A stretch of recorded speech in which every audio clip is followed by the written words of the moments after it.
Kami berada di rumah Abang Jamil Pantai Balok, Kuantan, Pahang. What's up, brother?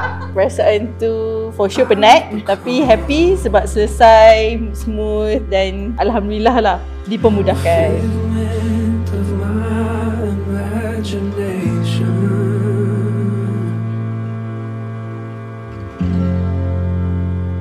Pada saya, untuk Mr. Remy kita, daripada mula saya datang sini untuk kita nak site visit, dia dah tunjukkan saya mana-mana tempat yang akan kita jalankan kita punya atur cara lah kan. Jadi Cik Remy ni pun kita akan tunggu key daripada dia dan dia akan mengingatkan kita kedudukan kita. Tapi Cik Remy terbaik, memudahkan urusan. Okay, MC kita pada malam ni is Cik Yat. Panjang daripada majlis ni saya tengok dia punya cara penyampaian bagus, and then communication dia dengan family pengantin lelaki dan pengantin perempuan pun bagus, and then how to communicate with audience pun bagus. So thumbs up untuk dia lah. For me, kalau untuk dari segi fotografer, sangat smooth. Dia pandai untuk arrange the shoot angles, and then dia pandai untuk macam communicate dengan cara yang sangat profesional bagi saya, macam untuk balancekan gambar, untuk produce a good photograph lah untuk kita orang.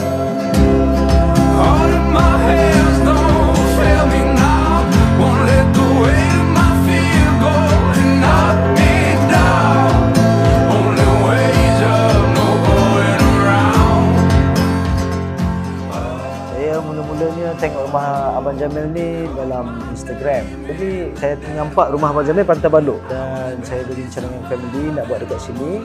And then masa site visit tu pun, waktu saya pergi waktu siang, tempat ni cantik. Dia berhadapan dengan pantai, so tak terlalu panas kalau waktu malam. Dan management untuk saya punya event malam pun sangat-sangat terbaik, smooth. Bagi saya akan memperkenalkan rumah Abang Jamil pada kawan-kawan saya, especially yang masih bujang, sebab senang. Kita tak perlu nak merancang begini, tidak perlu. Rumah Abang Jamil yang settlekan semua. Kita cuma datang, just be yourself. Itu saja. Full 5/5. Saya bagi 10/5. Ingat kenduri, ingat rumah Abang Jamil.